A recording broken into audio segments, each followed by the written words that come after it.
This slide presents the overview of the chapter.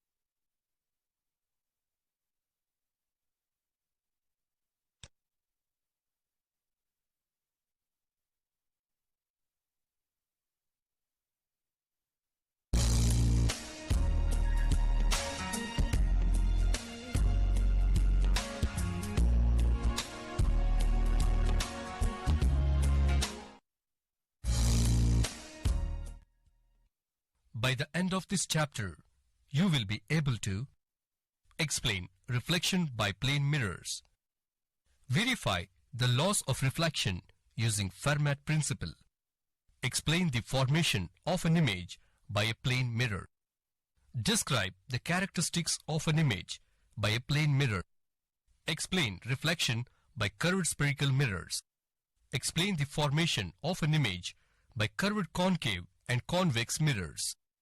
Describe the characteristics of an image by curved concave and convex mirrors.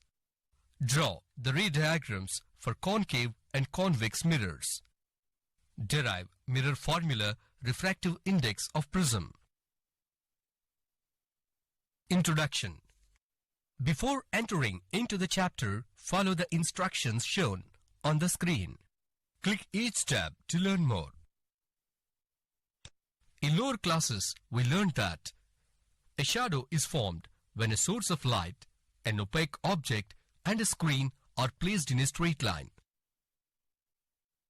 Light always travels in a straight line. This principle is called the rectilinear propagation of light. The angle of incidence of a light ray incident on a surface is equal to angle of reflection. This is the first law of reflection. The incident ray, the normal, and the reflected ray lie in the same plane. This is second law of reflection.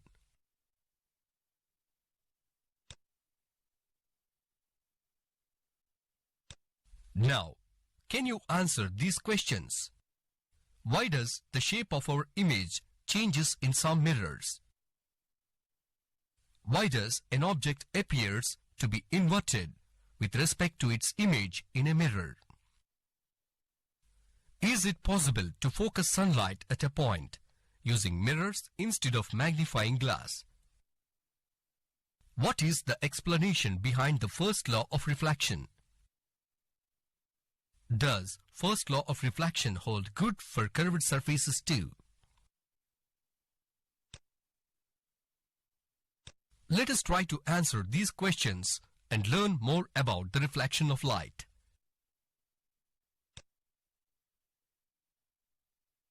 Activity 1. Formation of image in pinhole camera. A pinhole camera forms an image of the object placed before it on a screen within it. When the size of the pinhole is increased, the image gets blurred. This is because light rays from the top and bottom of the object fall at different points on the screen. Activity 2. Find the shortest way. A crow is on a tree at point A.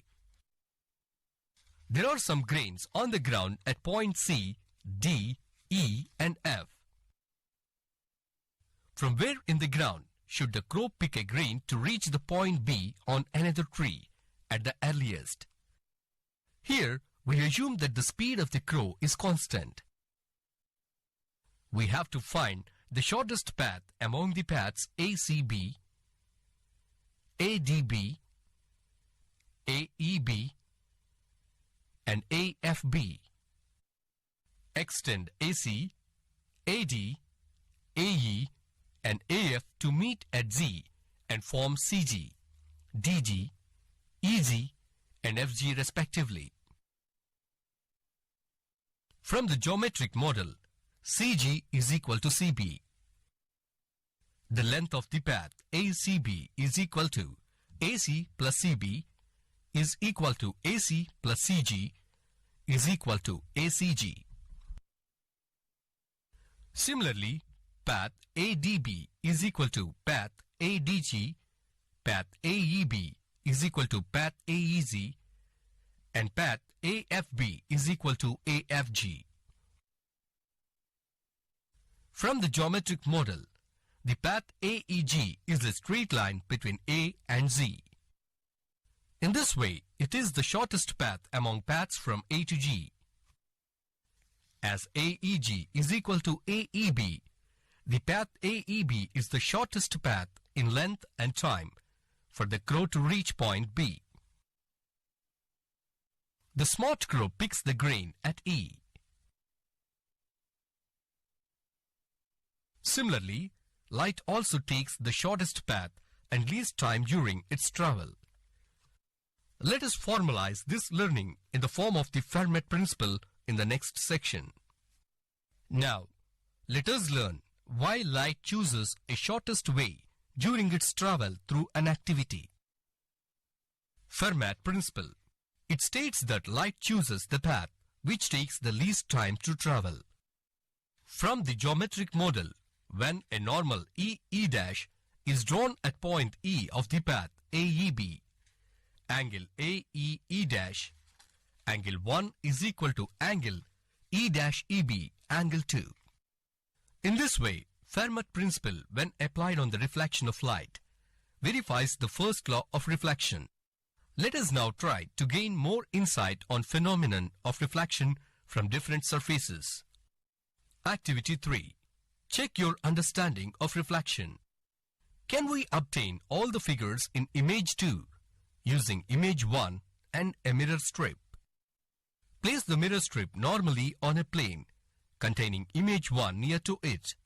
What do you observe?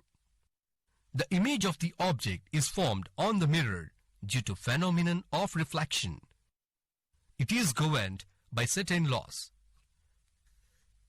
Let us now do an activity to verify these laws of reflection learnt in lower classes. Let us perform a lab activity to know about the refraction of light by plane mirrors. Click each tab to know more. Aim of the lab activity is to verify the law of reflection. The required materials of this activity are mirror strip, drawing board, white paper, pins, clamps, and pencil. The procedure involves the following steps. Fix a white paper on a drawing board with the help of clamps. Draw a line AB at the center of the paper. Draw a normal ON to AB, intersecting at point O. Draw a line PQ making certain angle I with ON. Fix two pins at points P and Q on the paper.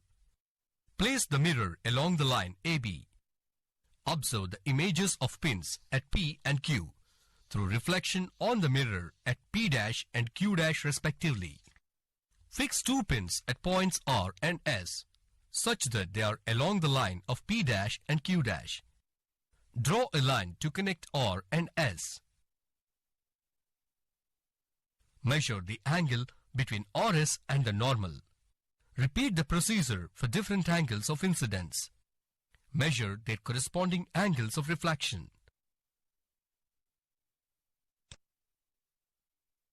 We observe that the angle of incidence is equal to the angle of reflection.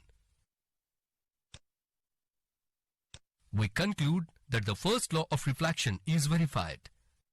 Now, let us learn about the formation of an image by a light ray on the plane of reflection of a mirror. Plane of reflection. When the pins fixed at P, Q, R and S are at same height, then the plane containing the incident ray, reflected ray and the normal is called the plane of reflection. Formation of an image by a plane mirror. The reflected rays of an object from a plane mirror are geometrically extended backwards to meet at a point to form the object's image. Let us use geometric models to understand this concept in details. Consider a point object O in front of a mirror. Its reflected rays can be geometrically extended back to meet at point I. From the image, the reflected rays seem to appear from the point I. This is why I is the point image of the point object O. Similarly, consider an object O' before the mirror. The ray diagram of its incident ray, reflected ray, and normal can be drawn using laws of reflection. The reflected rays from O and O' when geometrically extended back meet at points I and I' respectively. They are the point images of the points O and O'. The rays coming from the middle section of O' form the image I'. The image formed on the plane surface of a mirror has certain characteristics. They help us in better understanding the phenomenon of reflection. Let us learn about the characteristics of the image in the next section.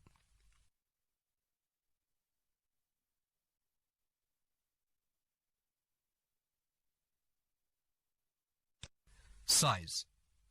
The sensing of an object's image size depends on the angle made by the image at the observer's eye. From the geometric model, the object at O appears smaller to the observer 2 when compared to the observer 1. It is because the light rays coming from the object make smaller angle at his eye due to the longer distance compared to observer 1. For the same reason, the size of the image decreases when it is moved towards the eye and away from the mirror. As the distance of the image from the mirror increases, the angle formed by the image at the observer's eye decreases, making the object smaller in size.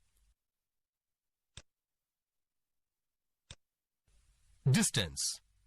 From the above discussion, we also learnt that the distance of an image from the mirror is always equal to the distance of the object from the mirror. It takes place because our brain senses the image as a back extended reflected ray of the object inside the mirror. From the geometric model, consider observer standing in front of a mirror. Light rays from the right ear of an observer falls on the plane mirror and gets reflected. But when geometrically back extended, the reflected ray seems to appear from the left ear inside the mirror. Hence, the right ear of an observer appears inverted as his left ear before a plane mirror. Observe the following animation to learn more on inversion of an object's image.